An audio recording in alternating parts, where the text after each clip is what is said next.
On today's World Insight, amid China's ongoing political season, a closer look at trade as a key growth driver. New quality productive forces unleash China's potential with record rollouts of solar panels, electric vehicles, and leaps in innovation which bode well for 2024. How is China doing with the shift to a green economy? Answers from a panel of experts. Chris Southworth, who's the Secretary General of the International Chambers of Commerce, United Kingdom. Carolyn Birkbeck, who's the Executive Director of the Forum on Trade, Environment, and the SDGs. And Tu Xinquan, the Dean of the China WTO Research Institute of the University of International Business and Economics.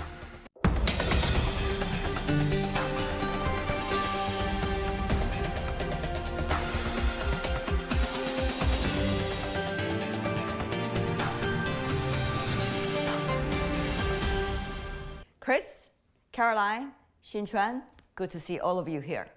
How do you see now, still, the role of trade today? There are so many different rhetorics about trade. What do you think? Trade impacts every area of public policy and public life. So it plays a really fundamental role in economic growth, in consumer lives, in the public services that we use.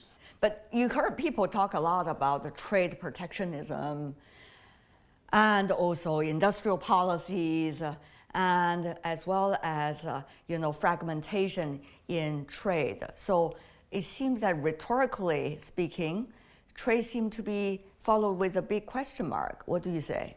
Yeah, there's undoubtedly been a backlash to globalization since the financial crisis in 2008.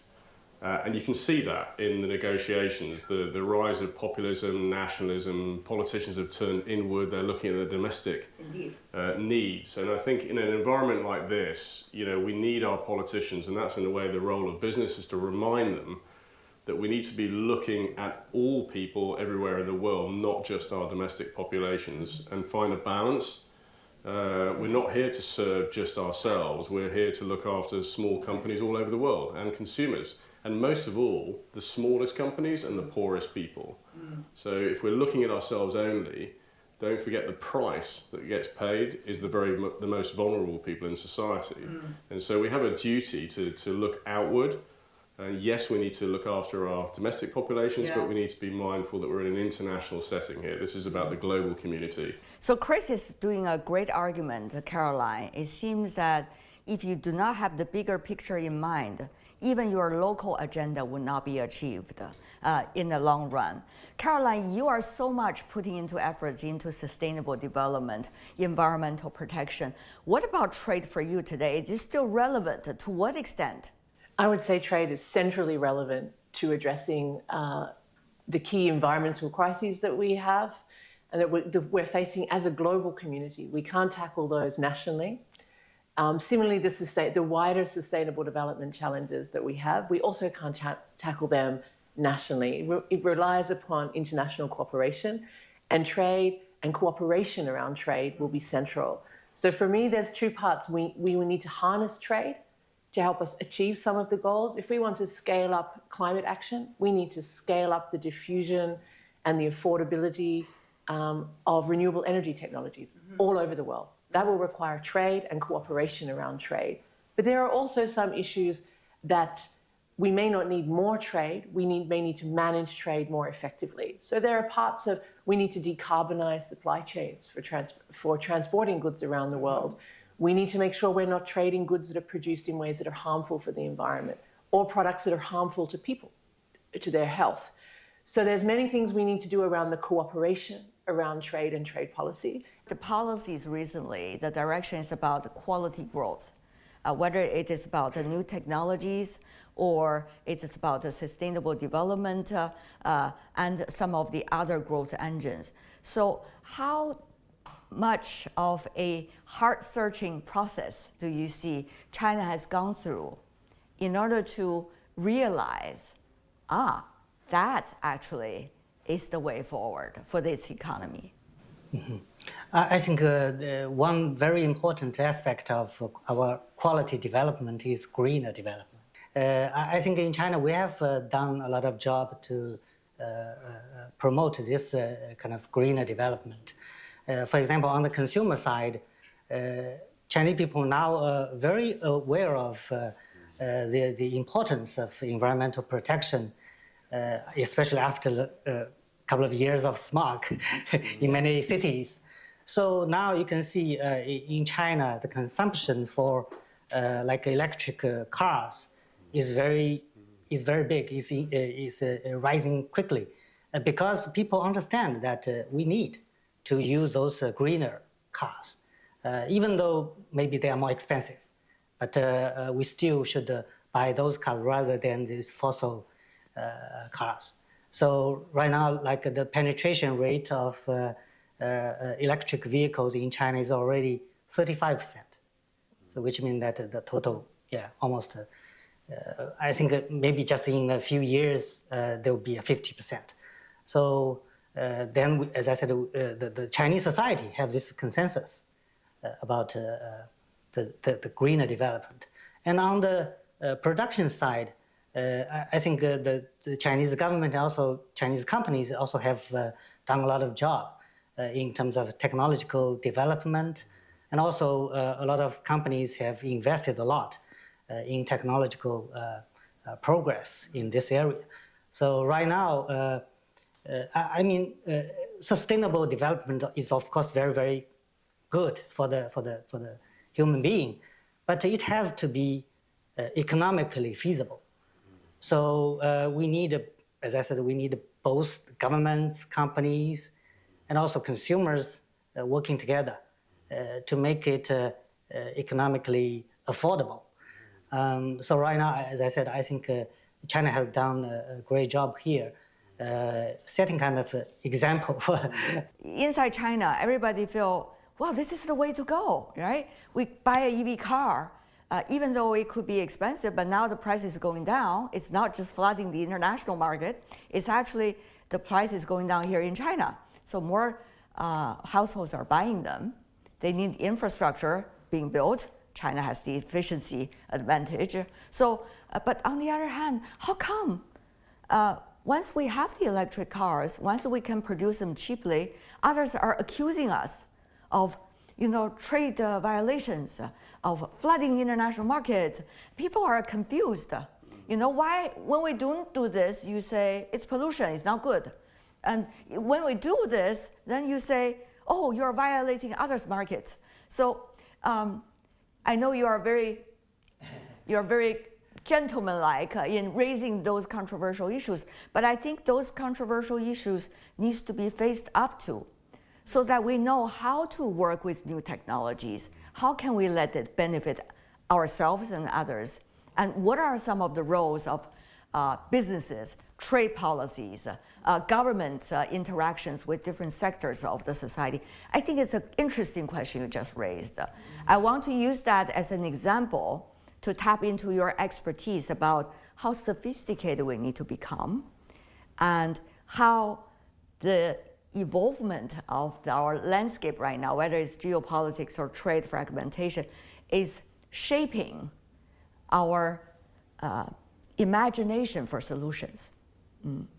Yeah, it's a really interesting question. I mean, I think there's a couple of things going on. Indeed, there are several layers of it, isn't it? Yeah. But one is you're driving national action to reduce carbon emissions, right? Mm-hmm. And to reduce local pollution. Yeah. Sounds like a great thing.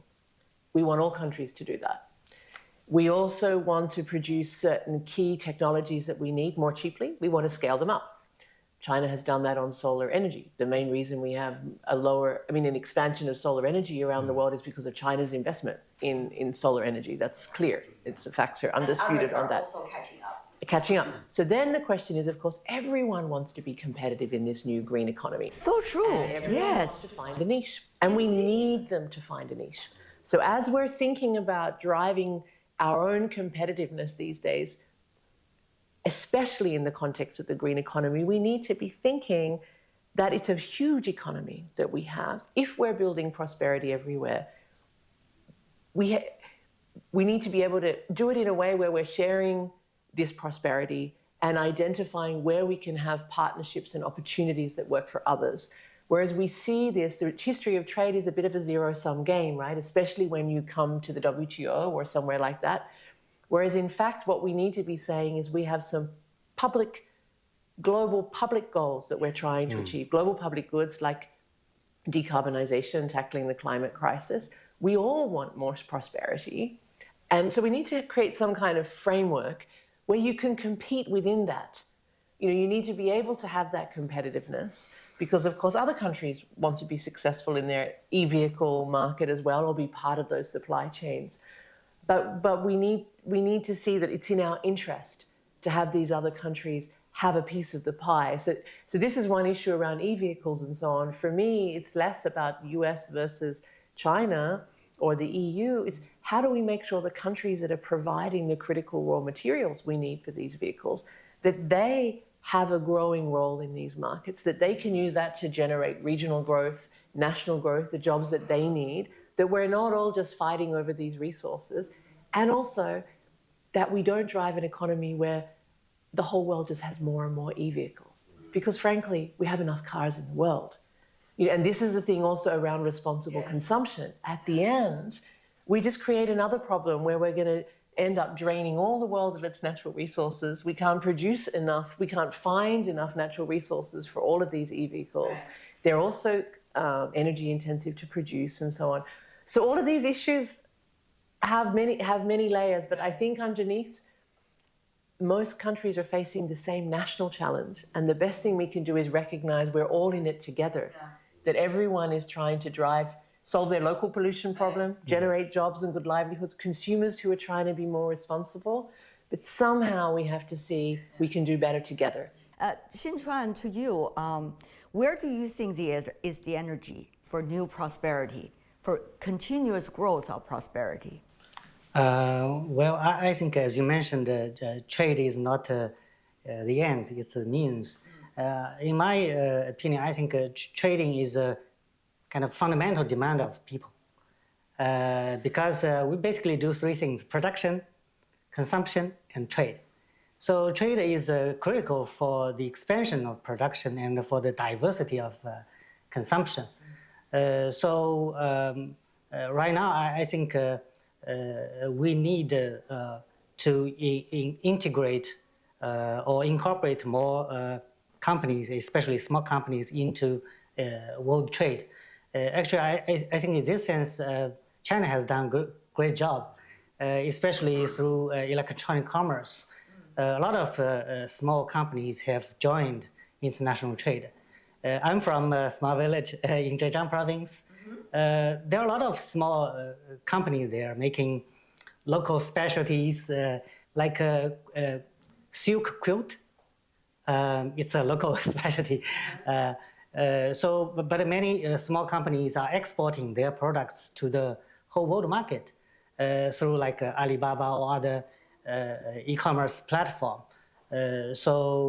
Then I think, as I said, this international trade helps them to expand their production, and international trade also helps consumers around the world to enjoy Chinese specialties. So I think, as I said, more trade is needed. It's time for an update. After decades of rapid growth, amid global uncertainties and exciting development of science and technologies, China is looking for new opportunities for its economy, its potential, and its links with the world. During the annual political season, tune into my interview series with those who are creating new opportunities for China and the world.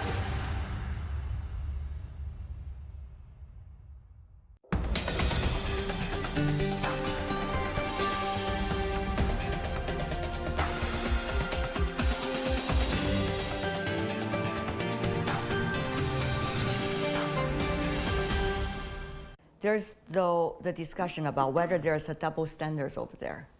For example, when economy like a developing country join the WTO, and as a result of that, there can be opening of the markets to international investors and also international companies. Cars, in the maybe 10 or 15 years later, was still one of the major commodities. And at that time, why there was no regulations against cars from major international car producers to go into these markets. Now, while the emerging economies, China is one of those, are doing it, and there seems to be more complaints about the rapid growth. So people are thinking whether there's I'm not saying there is a double standard, I'm just saying there is an issue about whether there is a double standard over there. And should that be encouraged? Should we have an updated discussion about that? And secondly, it's about trade protectionism.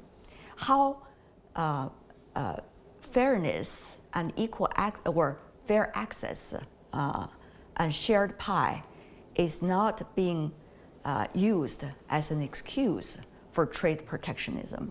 But I think one area we're not talking about enough, there's been terrific social transformation in a very short space of time. In my lifetime, the world has completely changed. Me too.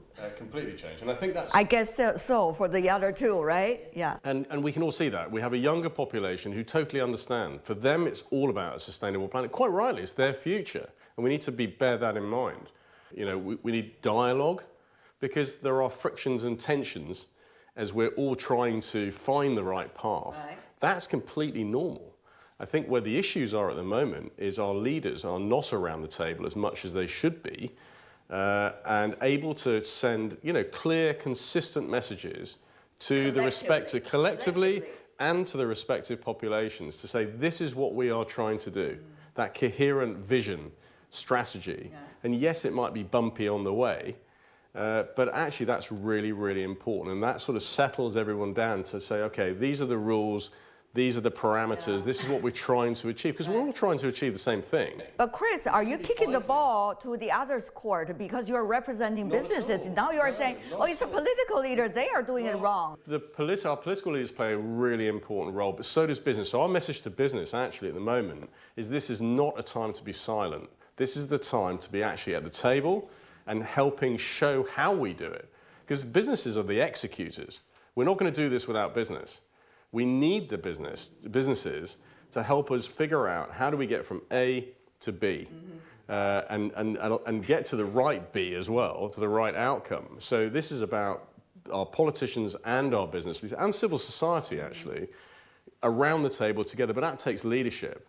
So, over recent years, there's been this sort of fragmentation to sort of more nationalistic type views of the world.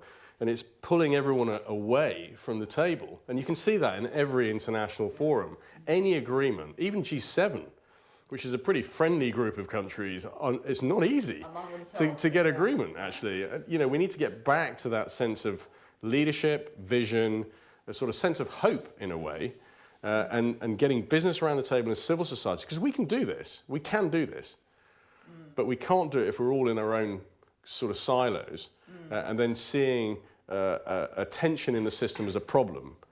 We all have the same challenge, to your point around EV cars. I mean, this is the direction of travel, but what we absolutely don't want to do is repeat the mistakes of the past. We want to do this in a much better way, but we're only going to be able to do that if we cooperate with the rest of the world where the supply is coming from. If you look at lithium or the critical minerals. The raw materials also, that's another story. Absolutely. I mean, it's absolutely a top political agenda right now. Well, it shouldn't be. We should be able to sit down as grown-ups and have a conversation about how do we do that? Because it's in our common interest that we're not fighting. Actually, there is a fairer share and there's a better way of doing it. We can do that if we really want to do it, but we need to do it. I'm just going to agree with Chris. I mean, I feel that I don't think he's kicking the ball because I think, the ICC is doing a good job of trying to step up on these issues. And I think a lot of companies are saying they're willing to invest, they're willing to be part of this change, but they do need the rules of the game to be clear. And the reality is many of our political leaders, it's easier for them to say, especially on sustainability issues, that they just look inwards. And they blame other countries and other parts of the world either for not doing enough or for undercutting them. And they need to show their populations that it might be tough, there's a transition, there's an adjustment, but we'll manage it and we'll do it with other parts of the world. We can manage this together, and there's very few politicians. And people get disillusioned. That is the biggest problem. We need them to give hope this system can work now, in 5 years, in 20 years. We're not going to solve the climate crisis next year. It's going to be a 20, 30-year thing. So we need to build more trust again that these institutions are places where people consider and have dialogue. And as you said, tensions are obvious. The complexity is obvious. Political leaders don't say it, therefore I'll run home. Political leaders should be saying, let's tackle the complexity and look at it and deal with the tensions that we have. Chris, you see technologies are developing so fast. With the latest rounds of AI, when you look at the Sora, what they could create, it really leads to a series of wows in the world, right? And we realize things can happen much faster than we know. So how is this now tapping into the growth of technologies? I think it's really interesting. There's sort of two primary issues out there that I think are really unifying. Sustainability, we all want to live on a sustainable planet. And two, digitalization, because it's obvious that we should be moving towards a smarter way of working and trading for sure. So I think those are opportunities to actually get around the table. I mean, I'm heavily involved in the digitalization agenda because we all agree. Like I say, there may be disagreements at times of how we get there, but ultimately the end goal is pretty clear. And the trading system as it operates at the moment is unbelievably inefficient. I mean, people who are not in trade are usually shocked when it's explained just how archaic. So we're busy now changing laws because those laws go back to 1880. I mean, can you believe that? We're still using those laws. And no wonder it's all about paper. Well, that's crazy, absolutely crazy, because there's a terrific efficiency gain. You know, why are we talking about the e-commerce agreement here this week, now? Why do we want that agreement done? Because it's the rules of the road for e-commerce and digital trade around the world. And it's a long way off step with the technology. The technology, you're absolutely right, is moving at a terrific pace. And we need the rules to be closer to where the technologies and the businesses are. Otherwise, this gap emerges. Now the argument is that big businesses, especially tech companies, are setting the rules because they are the ones who are sophisticated enough to understand the latest development and also have the capital and the financial strength. If you look at NVIDIA, what it has achieved over the past few days in the stock market. But those are the realities. Instead of so-called criticizing whoever is the major player, how to bring the momentum out with those players. You know, you can't ignore the big companies have a big role to play. I mean, they have the capability to drive investment and innovation in a way that smaller companies and governments can't. So we need those big companies at the table, but it needs to be fair. That's important. And I think it's also worth pointing out that the innovation often isn't coming from the bigger companies, it's coming from the smaller companies. You know, I think it's 5 out of 6 digital businesses are run by women. Yes. You know, so we actually know that digitalization and digital trade is a solution to bringing more women into the system. So absolutely that's the right direction of travel. But sometimes I think the finger gets pointed at big business as if they're the problem. You know, we have to look at that as part of the solution. They can't be all the solution, but they have a really important role to play because the capability they have and the time they can give to figure out what, because some of the solutions are complicated. It takes time to figure out the rules, the standards, how do you apply the standards, how do you make sure this is fully interoperable is the sort of word in the technology environment. You know, we need the big companies to help us do that because it will drive a positive change through supply chains, and ultimately the beneficiary, we will all benefit from that. Let me just throw in some example to be more specific. I will be very brief. China, United States, that's the one that I got to know. Also the UK, I think Australia and some of the others are very much the runner-up. So how do you see companies in these places, because you are dealing with companies around the world, in these places are looking at these new growth possibility, and how are they doing in order to bring more with them and not being the problem, but rather being the solution? So I think right now what we should do is to, again, keep trade open and keep trade peaceful as much as possible. Of course, there will be some concerns, anxiety, disputes about this kind of international competition. But as long as we can keep trade open and peaceful, after a while there will be a new development. So, like in history, sometimes some countries, some industry seem to be so powerful, but after a while there'll be new competitors, new competing technologies emerging. So maybe, as I said, maybe we should just keep optimistic about the future and keep the current rules-based system working. Then we will depend on our own, people's innovative power to develop new technology or new solutions. I think more fundamentally for me, at the end of the day, the world faces an extraordinary climate crisis that's urgent. Yeah. We face a crisis of pollution, like you said, in many countries, in China as well. This has been noticed by the public. We face huge challenges for nature and biodiversity, and we rely on these to live as humans and to flourish. We face tremendous poverty in the world and inequality. So all of these things, the trading system, the technology innovation that we're talking about, it has to help us respond to those things. And sometimes we get caught up in the excitement and the vibe, and it can help us solve those challenges, but it also can just be like a sideshow that's a distraction from what we really need to be doing, which is generating, this quality prosperity, as you called it, or quality growth that really serves people and our planet. I think that's something we need to focus on. Keep in mind many of the things that are going on at the same time, but at the same time focusing on the real issue, I guess. That is the thing to go. Thank you so much, Chris, Caroline, and Xinquan, for your time. I know everybody has been having a very long day, and I see three brilliant and very passionate participants. Thank you. Appreciate it. Thank you. Yeah.